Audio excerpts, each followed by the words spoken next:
Hackers are the outlaws of the computer age. Snooping, stealing, spreading viruses. No one has a good word for them today. But it wasn't always so.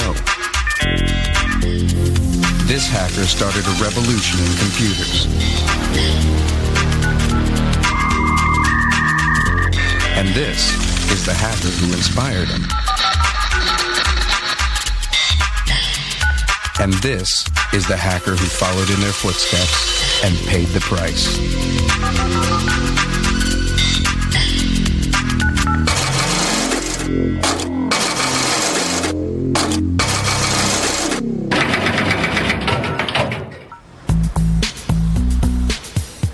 These three technological rebels are the pioneers of hacking. For Steve Wozniak, hacking is about invention. We were making a difference for humanity with these little small computers. For John Draper, experimentation. You know, take it apart and make it better, make it do different things, make it do cooler things.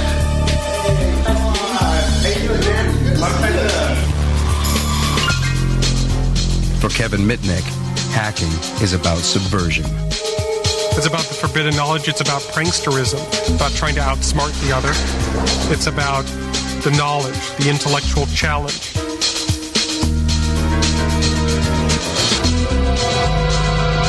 The word hacker actually had two meanings. Before it meant something about breaking into computers or something, it meant guy who sit all night long on any piece of borrowed equipment they can, trying to get programmed so ultimately perfect. Their stories reveal how hackers were the heroes of the computer revolution, but became outlaws in the world that they created.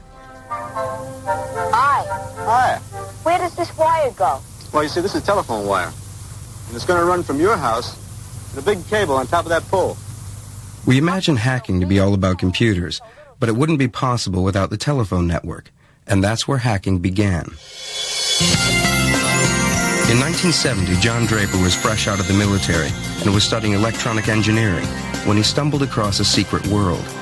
It all began with a call from a guy named Denny, who promised to reveal the secrets of a new craze, phone phreaking. He started to explain to me about phone phreaks. I said, what's a phone phreak? And he was explaining to me, well, we play with phones. I said, yeah, I can see that. I said, well, what do you do with phones? And he said, well, we understand the system. I said, can you make free calls? He said, well, why don't you come on over? I got a couple of friends over here that want to talk to you. I go to the door. His dad answers the door. I says, I'm here to see Denny. He says, Doc, come with me. Takes me in his room, open up his room, and it's like pitch dark in there. He says, would you mind turning on the lights? Because they're all blind. They don't need lights. So we got to talking, and I said, show me one of these ways of making a free call. I'm really interested. We knew, of course, that it was illegal, and I guess part of the thrill of it. And it wasn't really just to rip out the phone company. I mean, it was the technical challenge of being able to do it. At a time when calling long distance was a luxury, phone phreaks found a way of doing it for free. Telephone networks were controlled by tones. Getting in was easy, with the right equipment. It came in the shape of a free gift in a packet of breakfast cereal. This guy, right here, the Captain Crunch whistle. And if you glue this hole right here, like this, that's 2600. When you blow the whistle into the phone, a little chink sound, that's the acknowledgement coming in from the other side saying, you're ready to process the call. Armed with a Captain Crunch whistle, phone phreaks could seize control of telephone lines anytime, any place, anywhere. In fact, one of the things that we used to do is to go to the airport, walk along blowing the whistle next to a bank of payphones and disconnect their calls. In the days when calls went through to operators, phone phreaking wasn't possible. But as human switchboards were replaced by mechanical systems, different noises were used to trigger the switches.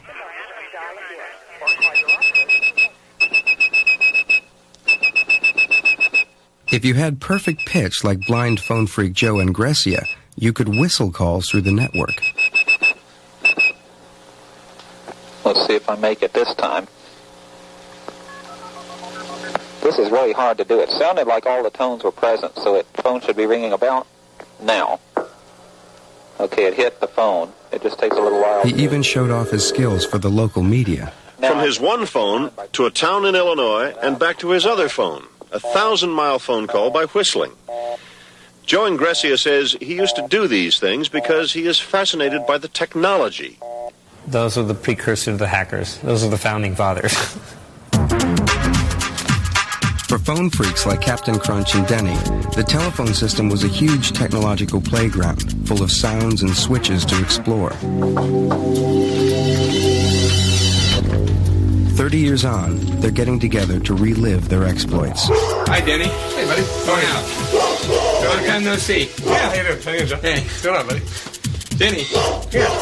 Let's go phone tripping. I got to try out my new box. The golden rule was never freak from home. If you did, the phone company could trace you. During the time that I was with Denny, I would pile Denny up in the Volkswagen van. Hop on in, dude. We'd go out to the absolute smallest rural area we could find on a map. Go out there and just camp out at a payphone and start hacking.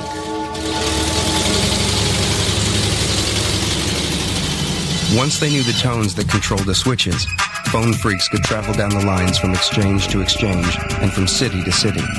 But they needed better ways to make the tones. This was where John Draper's engineering expertise came in. Phone freaking was about to go high-tech with the invention of a gadget called the Blue Box. First thing I did was build a Blue Box. The case you can get down at Radio Shack or anywhere else. It's just a standard old project case. The keyboard pad, I think we got that from like a junkyard or something like that. Here we go. The Blue Box is nothing more than a tone-generating device that generates a certain set of tones. And the phone company thinks these tones are coming from their own switching equipment when indeed they're only coming from you. Basically, it's the key to the kingdom. If I wanted an operator in New York, I do key pulse 121 start, and it will connect me to the operator in New York. Your call cannot be completed. Equipped with a Blue Box, phone freaks made calls all over the world, often just for the fun of hearing a recorded message in a foreign language. The fact the phone company allowed the system to be set up that way was really flabbergasting me. I couldn't believe it was that easy to do. KP 182 start. The patterns of the numbers really intrigued me. I was actually in an upper level access to the phone company. I was in a real raw level of access. Blue Box technology was freaking's big bang. The illicit network expanded, and before long, phone freaks were holding secret meetings on conference lines deep inside the system. Most people would just talk about phones. Most people would talk about, usual things kids talk about, their girlfriends and phones and things like that. We had a girl on here, from California. She played operator and said she had a person-to-person call from Jerry Doyle in Miami. The conferences of those days were kind of like what the chat rooms are today. I'm in Florida, Derek. Hi. I never talked to you before. Are you in Australia? No, I'm in England. Oh, England. I can't tell the two accents apart, you see. It was a social place for me to meet my friends or friends that were in the same interest that I had. Gee, it's funny being on a conference without Big Mouth Jeff, man. It was kind of like a secret society. This is the smallest, lightest, most easily concealed blue box now made by underground scientists. But the secret society was growing. When phone freaks have a convention, people don't give their right names. Masks are given out at the door. The early phone freaks, I think, did their freaking with a hacker mentality. One of the most complex systems on Earth at that time was the phone system. And to be able to know its ins and outs was, a very rich field of discovery. There was a guy that called himself around the world, from the one payphone around the world with a payphone beside him. He's like, hello, and there's a lag, and hello, how are you? I'm fine, It wasn't just mechanical switches that the phone freaks learned to manipulate. They also became skilled at manipulating phone company employees, an art they called social engineering. Social engineering aspect of freaking, Denny was the expert on that. That's just the ability of going in and talking to people on the inside of the phone company making them believe that you're working for the phone company. Ron, how you doing? Good, buddy. This is Bob from the Alpine office in Phoenix, Arizona. We had a test that we needed to run, a transmission test. They need to have the sleeve lead broken off on the intercept strap and then put the strap back on. We can call the switch room, you can call the frame room, you can say, well, this is Fresno here. We got a translation error going into your trunk here. Could you pull up trunk number this, that, and the other thing, and give me the trunk ID code for this, that, and the other thing, you know? I mean, and the guy would do it. When the phone companies finally noticed the intrusion, they were less than happy. You know, a lot of us were certainly warned a number of times by, phone company special agents and that kind of thing, telephone company security people. The Phone Freaks conferences were soon buzzing with stories about investigations by phone company agents, in particular the notorious Mr. Duffy. Well, Mr. Duffy decided that he would pay Bill a visit. Bill's mother didn't feel like keeping Mr. Duffy from doing anything, you see. One of the chief special agents used to talk to me sometimes. He also talked to my dad sometimes, and hopes, of course, of getting me to, to quit. And then, of course, Duffy visited Bill at his school, and I don't think Bill said anything. I guess we'd stop for a little while, but then it's the old thing. You had fun doing it, and you kind of go back and do it again. Mr. Duffy would soon be eclipsed by a far greater threat: nationwide media exposure, thanks to New York journalist Ron Rosenbaum. It was like entering this Alice in Wonderland electronic outlaw underground. They were sending messages outside the accepted channels, but they were also inventing hacker sensibility. I think one thing the Phone Freaks responded to was a kind of generalized paranoia about phones and about communication. I think because of the anti-war movement and FBI reaction to that, everyone thought their phones were being tapped. The phone was sort of a focus for a kind of generalized paranoia about government intrusion, lack of privacy, that sort of thing. Rosenbaum tracked down Denny and Joe and Gracia, but Captain Crunch proved elusive. Captain Crunch is like one of the great American characters, a homegrown superhero fantasy. Everybody that Ron Rosenbaum interviewed, they talked about Captain Crunch. So I called him and I said, hey, look, we would really like you not to publish this article because it's really not a good thing. Captain Crunch was very worried about this because he kept telling me, whatever you do, I don't want this information to get into the hands of the radical underground, because he felt that it could paralyze the phone system in the U.S. and somehow bring upon nuclear surrender by the U.S. to the Soviet Union. In October 1971, Ron Rosenbaum's article on Phone Freaks was published in Esquire magazine. I went to the library and I read the article, and I couldn't believe it. It was just so exposing. I said, oh my God. And I knew right then and there that phone freaking, I knew it was ended. I read it to Denny over the phone, the whole thing. And everybody got on a conference call. One of the last conference calls we had on, I read the article to everybody because they couldn't read it and they couldn't believe it. I said, you guys really screwed up. You guys shouldn't have let this guy talk to you. Shouldn't have given this guy all this information.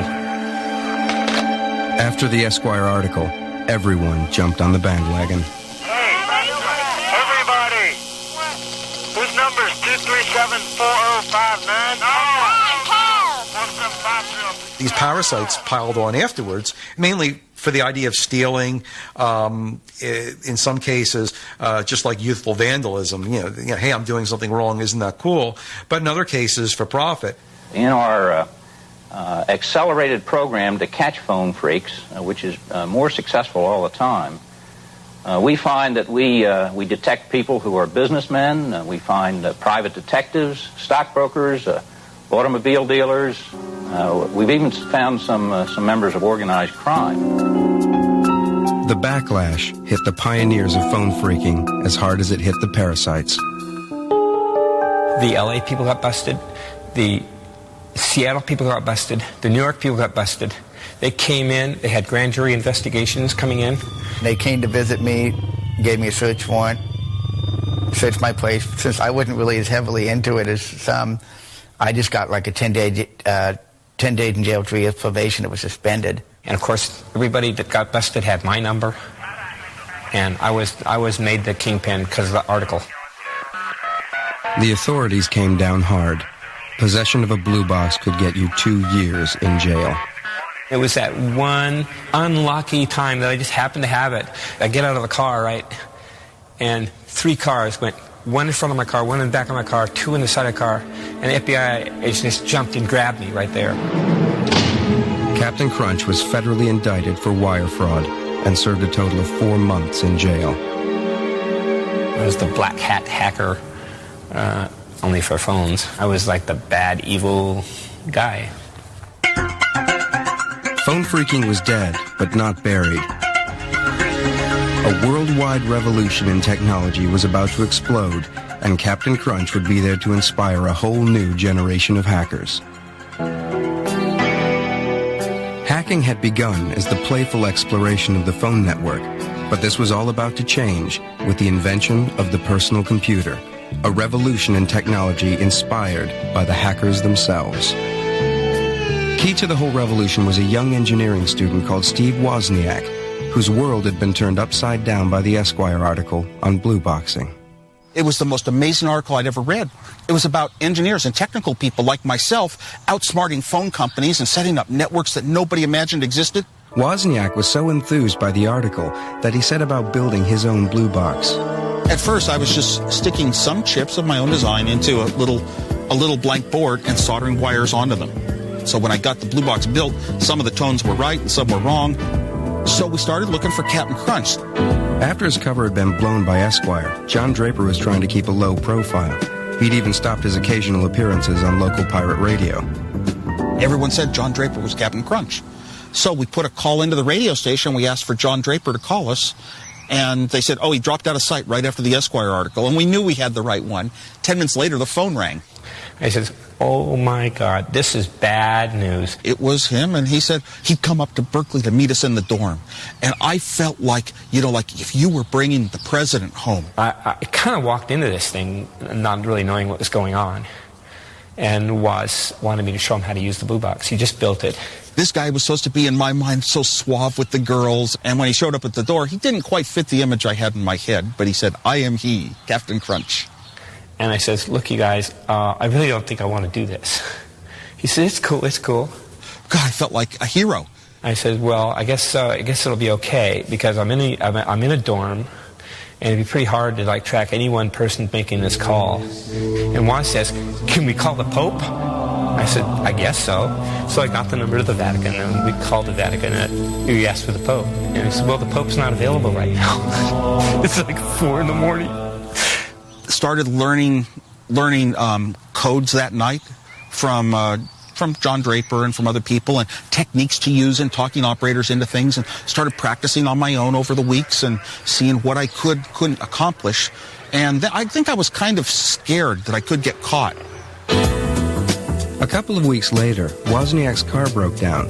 Luckily, he and his college buddy Steve Jobs happened to have their blue box with them. We'll try to make a blue box call back to our friends in Berkeley because they can drive us home. And Steve made the blue box call, and the operator came on the line, and he hung up all scared. And he made the call again, and she came on the line, and he hung up. He was just scared, and a cop showed up. He was inside the phone with a box in his hand. Oh, my God. The cop probably thought we were like druggies because I had long hair. Steve managed to pass me the blue box, and I got it in my coat pocket. And said, what's this? Well, if you push the buttons, they all made tones. So I said, it's an electronic music synthesizer. The cop says, sounds out of tune to me. He says, what's the orange button for? That's the one you see phone lines with. So Steve said, that's for calibration. He said, well, it needs calibrating. This is scary. We knew we were caught. They got us in their car, 2 cops in the front seat, Steve and I in the back. And the cop in the passenger seat turned around. And the cop hands it back to Woz and says, a guy by the name of Moog beat you to it. The Moog synthesizer. While Steve Wozniak and Captain Crunch were messing about with phones, the big boys at the corporations in nearby Silicon Valley were making great advances in computer technology. But in the early 70s, computers were still vast impersonal machines, serving vast impersonal corporations. Computers were started, for code breaking, tracking missiles, wartime uses. And that really is the origin of where the modern computer came from. And then it moved to these big business database, applications. Computers had been seen as things to never touch, never even be in the same room with a computer. Keep your distance, but be reverent. Be very respectful of those who knew how to do it. But respect was in short supply. In the late 1960s, even computer engineers had a counterculture. They called it hacking. It was a radical approach to computers. Practical goals took second place to what hackers called the wild pleasure of exploration, a sentiment that phone freaks would recognize. Phone freaking was learning how to use a technology, how to penetrate and utilize and expand a technology in ways that weren't generally available to the general public. In the same way, computer hacking is pushing the frontier, learning how to exploit computers and get them to do things that people said simply couldn't be done. For computer hackers to get their kicks, they had to get their hands on computers, which at the time was easier said than done. I had told my dad in my first year of college, someday I will own a 4K Nova computer. And he said, Steve, it costs as much as a house. I said, then I'll live in an apartment. I'm going to have a computer someday in my life. When computers were vast number-crunching machines costing $5 billion to develop, the idea of having your own computer, a personal computer, was inconceivable. Why would anyone want his or her own personal computer? That's ridiculous. It's like wanting your personal atom bomb or something like that. The bomb came in the shape of a new piece of kit called the Altair 8800. An article in a technical magazine appeared introducing the Altair, which was a computer kit that you could build. This so excited a couple people in the Bay Area, they decided to form a club, even before the pieces of these computers were shipped out. Just to talk about them and share information about them. And they called it the Homebrew Computer Club. 30 people eventually wound up one night in March of 1975 to stand in a garage and look at this box. Among them was Steve Wozniak, and contained within this box was a network which would come to fascinate him even more than the telephone system. Sitting in a garage, rainy outside and dark, and the garage doors open to the outside darkness, and they started all talking about these computers going around. The Altair was pretty meaningless as a box. It came out, and once you put it together and flicked the switches, you got it to run, and then you said, well, gee, this is real nice, but what can I do with it? What they did with it was program it to play Daisy. 15 years earlier, computer engineers had coaxed the tune from a machine the size of a house. Now the hackers were doing it for themselves on a home-built kit computer. My interest from that first meeting just sprung up so strongly that every 2 weeks of my life, that was the most important thing I could do. The Homebrew Club quickly outgrew the garage. Computer hacking was catching on. Someone would stand up and say, I've got this problem. Anybody know how to solve this? Or, hey, you know that problem that was mentioned at Homebrew 2 weeks ago? I found a solution to it. And it was a phenomenal information exchange. I just passed out sets of schematics to anyone in the club that wanted them. I Xeroxed tons of copies because, hey, I felt kind of proud they'd be seeing my work. Lee Felsenstein, who became the moderator of the computer club, very consciously set it up, as a hackerish enterprise. Total sharing of information. It didn't attract high-level people who have been successful in companies, business types. Didn't attract real engineers. The hard engineer would be blocked by his feeling that I have to have permission in order to do what's never been done before. We were there because we knew that we didn't need permission. Hackers set out to achieve the impossible, to build their own computers. It was the lure of this was finally computer technology that you can actually have your hands on, you can actually control. Every time someone brought a computer, introduced a computer into the Homebrew Club, the first thing people would do is just rush up, take it apart, and learn everything about it, and just pester the designer with zillions of questions. How's this work? Where's that, pin go to that pin? What kind of bus is this? Driven by their fascination for exploring technology, hackers didn't really care what their computers might actually do. Nobody had a practical reason why they wanted to have a personal computer. There were some excuses made up, like balance your checkbook, or keep recipes, or control things around the house. But almost nobody ever did that. That's function guilt. That's, well, I mean, do you ask somebody, well, yes, but what can you do with your model train? No, I play with it. I enjoy it. It's fun to diddle with it. It's fun to experiment. But out of experimentation came genuine advances. My head started drifting and thinking, and came up with a clever little trick that if I just took a bit of data and circled it around in a circle, it would, oddly enough, if I kept the timings exactly perfect and right, it would show up as color on a color TV.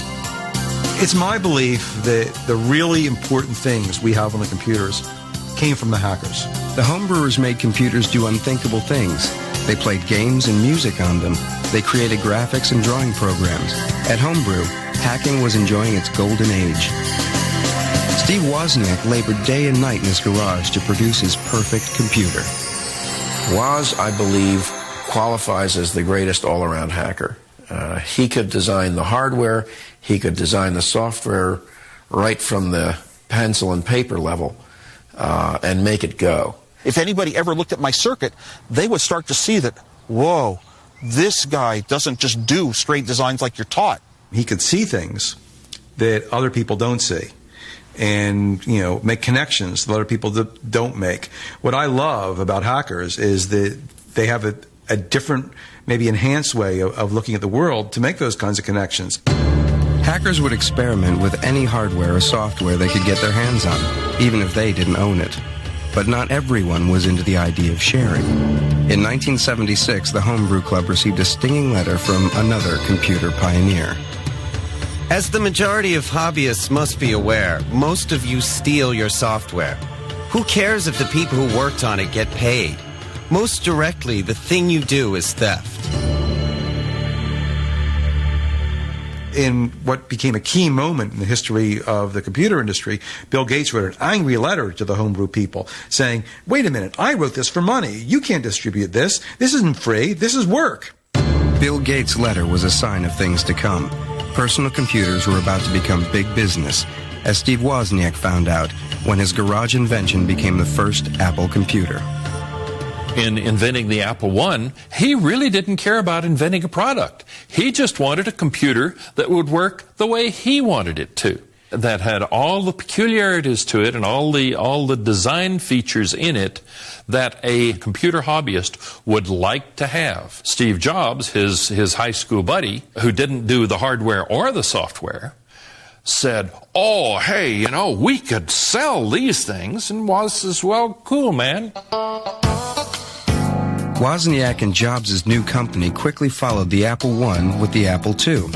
Woz's hobby computer was transformed into the hottest consumer product around. The Apple II introduced the idea that it was completely in a plastic case like a hi-fi or a radio that you bought. You just take it home and turn it on and it starts working. Assembling the first apples by hand in Woz's bedroom, it had looked like a bit of a long shot. But the balance sheet at Apple soon told a different story. I got a phone call from Steve, and he said, guess what? I got a $50,000 order. When you're putting up a few $100 each, wondering if you're getting your money back, and he says he's got a $50,000 order, it is such a huge shake in your world. What? By 1982, Apple sales had reached over $500 million a year. But hacking and business were not compatible. The days of the Homebrew Computer Club were numbered. Maybe I went to a few more homebrew meetings, but pretty much it started becoming not the big thing in my life. The big thing in my life started becoming more and more Apple Computer, the company. Now I had to put, more of my full-time energy into things that were going into products being sold. With companies like Apple forming and becoming serious businesses, secrets became introduced into it. You couldn't tell your colleagues in the Homebrew Computer Club what your product plans were. what you were working on, because competitors might be there and they would say, oh, Apple's doing that, let's get a similar project going ourselves. I think it ultimately led to the end of Homebrew. The Homebrew Computer Club met for the last time in 1986, leaving behind not just Apple, but 23 computer companies founded by its members. Hackers could claim to have created the modern world, but it was a world in which they would no longer be welcome.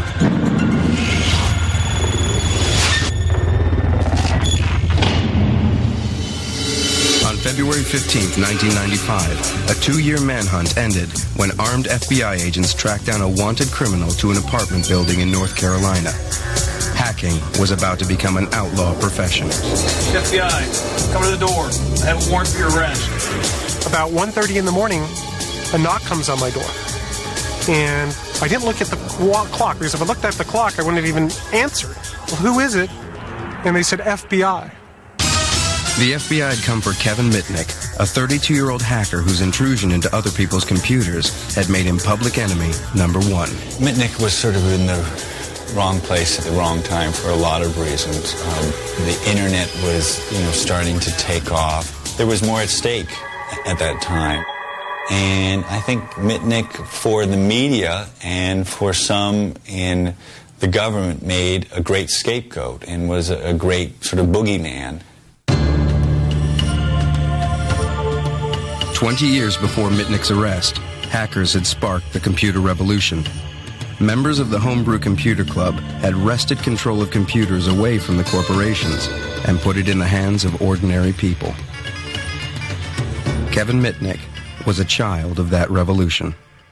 When I was in school, it was all about partying, smoking dope, going to drink, and stuff like that. And I was just really not into that, and I wasn't that socialized for whatever reason. And I would find hobbies that were, basically solo-type hobbies. For Mitnick's generation, there was a whole new electronic playground to explore. Corporations and government agencies were beginning to link up their computers. The telephone system offered a back way into these seductive networks. It was the network was the universe. Star Trek. Going where no man has gone before. The computer network, the phone network, going where no hacker has gone before. He didn't have his own computer, and he started hacking at Radio Shack stores and actually was using the modems and the Radio Shack computers to break into computers in other places. The new generation of hackers took their inspiration from electronic outlaws of an earlier age, like the phone freak Captain Crunch. He was like somebody even that I looked up to because of his intelligence and because of his ability and his knowledge about the telephone system. Like the phone freaks, Mitnick employed a range of skills to achieve his hacks. Just as important as technical know-how was social engineering, the ability to wheedle or trick useful information out of unsuspecting employees. But Mitnick took things a stage further. At age 17, he and his friends bluffed their way past a guard into the headquarters of the telephone company and stole important technical manuals. It was like we were in the candy store, right? We wanted to read all the manuals to figure out how this whole system worked. The offense earned him a juvenile sentence. The phone company was just irked that somebody had the audacity or the chutzpah to go do this type of stuff and didn't care about their security procedures, and their security procedures were ineffective. Mitnick's arrest set the pattern for the future. Kevin kept getting in trouble. Kevin had this really remarkable ability to keep getting arrested. Mitnick wasn't the only one getting into trouble. NASA officials in Huntsville realized in late June unauthorized people had recently and repeatedly penetrated a computer at Marshall Space Flight Center. They were smart enough to, in effect, erase the log-in, log-out file. The hackers, as they call themselves, were not only smart, they were arrogant. They left messages on the computer, such as, "You can't catch me." It's almost a biological thing. People are hardwired to be hackers or not to be hackers. And you can see it in kids. Some kids just take to computers as saying, oh my God, this is a way that I can finally express this part of myself. The phone taps led the FBI to the homes of 4 teenagers, all of whom attend an exclusive high school. That's where Michael Strickland says he got the NASA computer number. And it was listed on the list as a regular Huntsville modem number, which was obviously a mistake, but I just decided to give it a call. The term hacking began to become affected by people who weren't infused with a hacker spirit doing break-ins. There were these teenage computer break-ins that managed to get hold of passwords or use system weaknesses to get into other computers. It took a Hollywood movie to turn irritation into panic. All of a sudden, there's this movie that becomes a #1 box office hit of War Games, and that really glorifies the ability to use computers to break into these very powerful systems and, and almost start World War III. The meaning of the term hacker flipped overnight. A hacker was a pimply-faced kid who had enough savvy to attack a computer network belonging to a large military organization. The thrill was being somewhere where you shouldn't be and trying to remain undetectable. It's about the forbidden knowledge. It's about pranksterism, about trying to outsmart the other. It's about the knowledge, the intellectual challenge, circumventing certain computer security measures. It's about, an escape, too. As the computer network expanded, so did Mitnick's passion for exploration. He was now in the habit of leaving his wife, checking into a cheap motel, and hacking 24/7.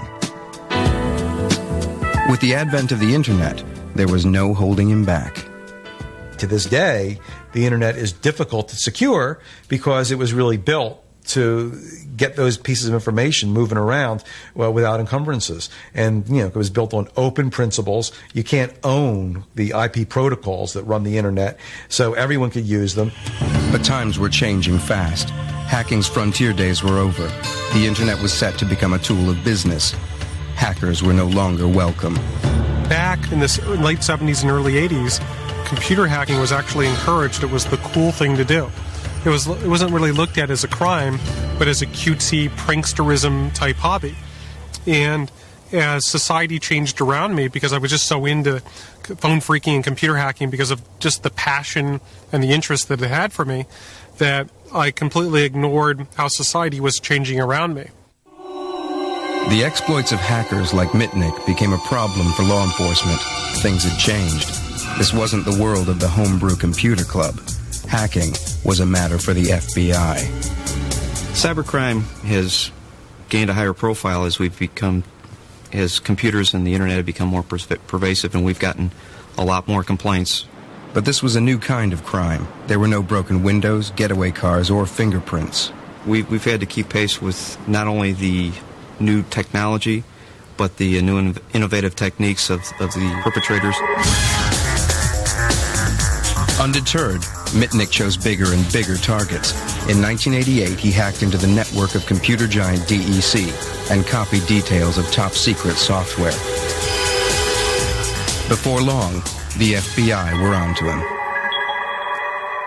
We opened an investigation into his theft of developmental operating system software from Digital Equipment Corporation, and he was arrested in 1988, pled guilty in 1989, and subsequently sentenced to federal prison time. DEC claimed the DarkSide hacker had caused $4 million of damage. In court, Mitnick realized just how frightened the world had become of hackers. I had a federal prosecutor walk into court and tell a federal magistrate that if Mr. Mitnick got near a telephone in the prison that inmates could use to make collect calls, that he could start a nuclear war. And I'm sitting there in court, right? I'm going, well, the judge isn't that stupid. The judge really believed a lot of the hype in the case and put him in solitary confinement. So he threw me into solitary confinement for 8 months based on some fear that I could start a nuclear war from the payphone. He had, I believe, at most an hour out of his cell during a 24-hour day in shackles. And Mitnick was extremely bitter about this. In 1989, after a year in jail, Mitnick was released on probation in order to attend a rehabilitation center for what the judge had called his computer addiction. Eventually, he was allowed home to his father's apartment, but he was a marked man. The phone company were monitoring all 3 of my dad's telephone lines at our apartment. I wanted to find out who was behind it all and why. So I figured out who the investigators were at Pacific Bell that had this equipment set up. So I went about collecting intelligence. And how does one collect intelligence? By intercepting communications. So I was able to get their voicemail passwords for their voicemail system, like you have one for your home. I was listening to the messages and trying to gain any information they were discussing me. Well, the government characterized it as breaking into a computer. So they issued a warrant for violating my supervised release, and I was just pissed off. So I just said, hey, catch me if you can. When the FBI came to arrest Mitnick in December 1992, he was gone. He was on the run because he didn't trust the government and he didn't trust the FBI, and he believed if he talked to them, they would put him back in jail and he would be right back in solitary, and he'd do anything not to be back in that cell again. It was an adventure. I went to a town, went to a hotel, found a place to live, found employment at a law firm, and just started my life from scratch. But of course, I had to build a past. And I did that myself by, built fake references, built an identity so I can support myself. What I did is I downloaded all the information of everybody that graduated with a computer science degree, and then I looked for a name that I would like. And I saw this name, Eric Weiss. And I knew that Eric Weiss was the real name of Harry Houdini. Because I was working at this law firm in Denver for about a year, a little bit over a year, under the name of Eric Weiss. And what my downfall was is I could continue to still engage in my hobby of hacking. Mitnick could break into a system by calling people on his cell phone while he was walking home, conning managers, secretaries, even executives into information. Kevin was systematically attacking the computers of some of the world's largest cellular telephone manufacturers, and he was stealing their source code. Mitnick was now hacking with a purpose, to keep one step ahead of the law. By hacking into mobile phone companies and copying the blueprints to their phones, he was able to make untraceable calls. He was able to elude us by virtue of knowing the telephone and the computer systems well enough to know what could be figured out and how quickly it would take to do that. So he definitely played the systems well. He never had any idealized goal or any real objective other than to keep hacking and keep staying one step ahead of the FBI. Mitnick's notoriety soon spread. In the summer of 1994, the FBI's failure to catch their internet outlaw became front-page news, thanks to journalist John Markoff. It was simply a good story. I mean, here is a guy who has been arrested before, who's managed to use his skills to avoid law enforcement. I mean, that's a good yarn. He created the myth of Kevin Mitnick, the John Dillinger of cyberspace. I think there were more than 60 unsourced allegations stated as fact, such as breaking into NORAD, planning false news story about Security Pacific Bank, about wiretapping the FBI. Markoff's portrait of Mitnick tapped into the growing fears of businesses and members of the public who were just getting used to the idea of a life lived online. That was the time when the internet was being talked about, the World Wide Web was coming out, and people were actually saying, we can make use of this in our daily lives and in business. And if we're going to be using this in business, we're going to need to make sure that it's secure, because if I'm going to put in millions of dollars and I'm going to have customer information or company information available to anybody over the net, I want to make sure it's available only to those people who I want it to be available to. Every one of us rely on computers in our everyday lives. Transportation, banking, Wall Street. Somehow a computer touches us in everything we do. When we pick up the phone, it's a computer. And people they're not familiar with the technology, think that it's just this mystical, magical thing that this guy out there that's public enemy number one could manipulate and bring everything crashing down.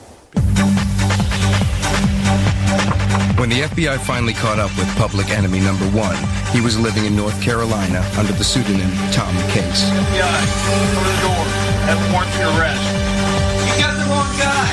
Check the mailbox downstairs. Right away, I get on the telephone. I let my family know where I am because they had no idea that I was in North Carolina. I get a hold of my attorney. Just a minute. And I let him know that I had the FBI at the door. I ended up popping open the door just a crack to go, well, who are you? And right away, the door pushes in, and they go, are you Kevin Mitnick? I go, no. I said, I'm Tom Case, and why are you guys in my house? Don't you check the mailboxes before barging in on somebody? I acted very naive and angry. I go, do you have a search warrant? And they go, well, if you're Kevin Mitnick, we do. I said, well, I'm not this guy Mitnick, so where's your search warrant? Eventually, they said, well, we want to take you down to FBI headquarters and fingerprint you to see if you're this Kevin Mitnick or not. So I said, okay, absolutely. I said, just give me your card and tell me what time you want me to be there in the morning, and I'll be there. And they go, no, we want you to go down now. You know, we're not interested in having you show up later. They go arrest him, cuff him, and I was under arrest. Mitnick was back behind bars, this time facing 25 charges of computer and telephone fraud. The case was so complex that Mitnick would spend 4.5 years in a cell before coming to trial. He was thrown in a county jail. He was actually beaten up. A lot of things were done to let Kevin know that the government was going to play hardball. The government made it clear that they might indict him in different jurisdictions, that he might have to face multiple trials. He did not get the evidence against him for a very long time. The only trial Kevin Mitnick got was in the New York Times and in the media. Mitnick stood accused of stealing $80 million worth of software from the companies he had hacked. In his defense, he laid claim to the hacker's ethos. Copying software was not theft. To do computer fraud or wire fraud, you have to deprive somebody of their money or property. Well, money wasn't an issue in my case, and property, when do you deprive somebody of property? Making a copy, are you really depriving that person of it? So it gets murky. The government never alleged, or was it ever proven, that I intended to use or disclose that information. The information was the trophy. It was the proof of the hack. Mitnick may have been a folk hero for hackers, but others didn't see it like that. I think the terms of the game have changed dramatically, and the kind of moral justification you could make for hacking, in a sense, that spirit really resonated well with an earlier world, and I think it really is not possible to justify it today in the same way. In 1999, Mitnick was sentenced to 5 years in jail, most of which he had already served while awaiting trial. It was a longer sentence than that served by many killers. He was let out on supervised release early last year. So I'm under such stringent conditions of supervised release that if I were to touch this computer, I would probably get sent back to federal prison.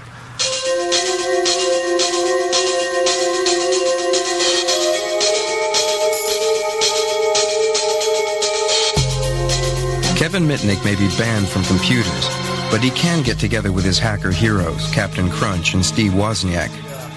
It's more sensationalist to make it sound like hackers are a threat to our lives and our securities and our money and everything in the world. And people who don't understand, curious minds, there's always going to be a group of bright kids that are a little bit technical and start looking beyond, what if this, what if that? These pioneers find it hard to come to terms with hacking's outlaw status.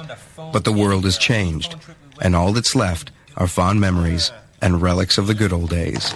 30 years ago, 40 years ago, something like that. Does that bring back old memories? Yes, it does. There's, nothing I would trade for the success of Apple, except that year I'd never give up. 1 year at Berkeley. And before that, there is a Captain Crunch whistle.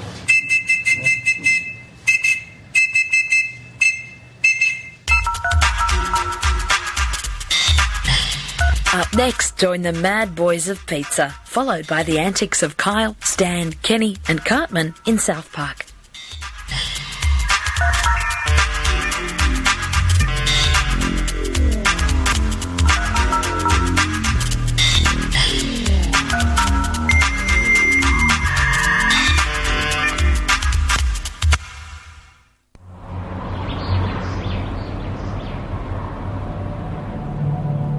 SBS